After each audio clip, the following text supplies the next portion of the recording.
Salutations à tous. Je suis Tell the Truth, celui qui dit la vérité. Je suis la vérité. Je suis Kama. Je suis Congo. Je suis le créateur. L'être originel mélanoderme. Le féminisme. Le féminisme. Le féminisme. Qui a créé le féminisme? Et pour quel but?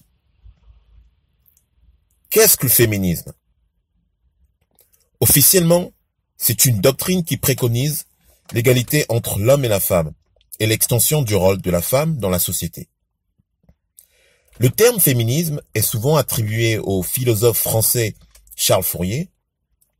C'est un peu plus tard, sous la plume d'Aubertine Auclair, en 1882, que le féminisme est défini dans un sens positif, comme la lutte pour améliorer la condition féminine. Cependant, ce rapport d'inconsidération de soumission et d'infériorité de seconde zone entre l'homme et la femme est typiquement une tradition millénaire ancestrale du droit et pouvoir patriarcal dans les sociétés européennes et asiatiques. Les Rockefeller ont créé et institué le mouvement féministe pour un but précis. La destruction de la destruction de la famille. En premier lieu, déstabiliser et humilier l'homme, efféminiser l'homme, les jeunes hommes, les petits garçons, donnant ainsi le pouvoir patriarcal à la mainmise matriarcale. Cette idéologie machiavélique prend réellement son essor en Occident vers la fin des années 50, début 60. Pour l'heure, les sociétés originelles mélanodermes n'ont jamais eu de rapport conflictuel envers la femme, qui est la mère, la sœur, la fille, et qui est la toute-puissante la toute-puissante créatrice infinie, qui possède le pouvoir, la paix universelle matriarcale. Je crains une contagion qui, pour l'instant, est minime dans les pays dits sud, à cause du capitalisme. Je précise bien à cause du capitalisme. Il est aussi nécessaire d'instruire, de sensibiliser, d'éduquer la jeunesse, surtout juvénile, afin d'éviter la prolifération et la destruction d'une société basée sur la justice. Nous constatons quotidiennement les dégâts dans les foyers. L'État a la mainmise du foyer au travers de la femme. Elles sont embrigadées dans une spirale infernale dont elles ne connaissent pas les enjeux. L'homme, dans la société occidentale, n'est plus un homme. Il est castré, devenu un spectateur. Il n'a presque plus la parole. Tout n'est qu'illusion. Les jeunes femmes, les femmes, croient que le manège dicté par les architectes perdurera. Eh ben, non. Parce que les hommes ont compris. Certains commencent à comprendre et à entreprendre de quitter le jeu. Certaines femmes, à partir de la trentaine, regrettent déjà. Il faudrait comprendre que dans une société féministe, tout, je dis bien tout, est fait pour réduire à néant l'homme.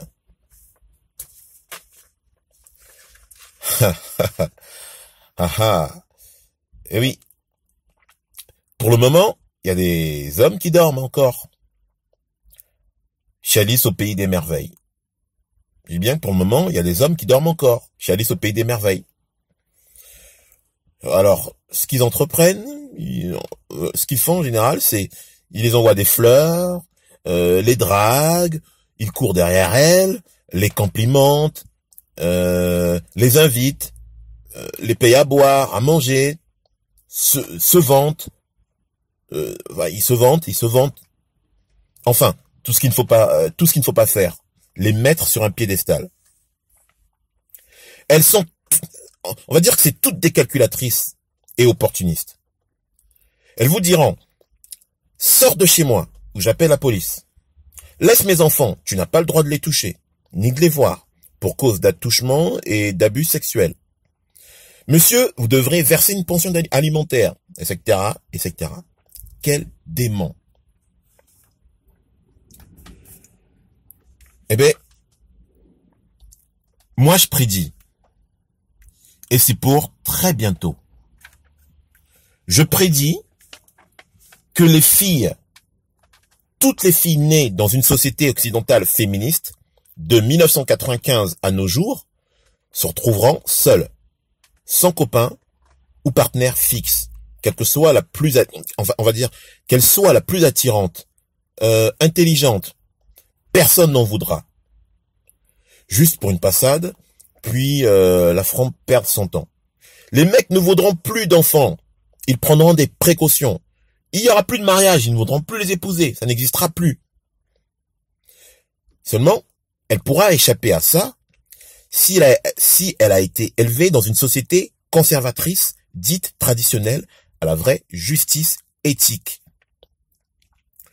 Pour revenir à notre sujet, les Rockefeller, de Rockefeller de leur vrai nom, français d'origine, qui ont immigré aux États-Unis, sont de très grands joueurs en matière de manipulation de masse mentale. La plupart d'entre nous sont noués par leurs ficelles marionnettiques. Pour eux, la femme devait aussi faire partie du programme, sous prétexte d'égalité homme-femme, ce qui est faux.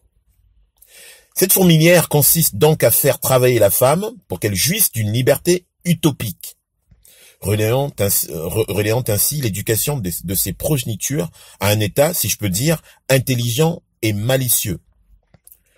Ce système a été pensé, puis instauré, de façon à créer l'indisponibilité chez la femme, toujours à être occupée, autonome et émancipée. Surtout, lui taxer. Car car les stats montrent que la femme est la plus grosse consommatrice sur tous les plans.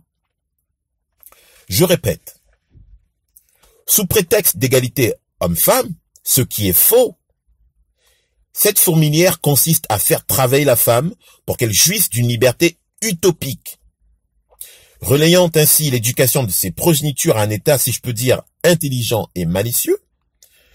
Ce système a été pensé puis instauré de façon à créer l'indisponibilité chez la femme, toujours à être occupée, autonome et émancipée. Surtout lui taxer, car les stats montrent que la femme est la plus grosse consommatrice sur tous les plans. Nous sommes dans une matrice d'illusions. Après avoir été endormi, menti et manipulé, je me suis réveillé. Je me suis débranché. Je suis redevenu moi-même. Je sais maintenant qui je suis. Connais-toi toi-même. À quoi sert-il de se battre quand on va perdre? À quoi sert-il de résister à son appel? À quoi sert-il de mentir à nos gènes? Mon but à moi est de dire la vérité. Dites la vérité. Dites la vérité. Dites la vérité. Tell the truth!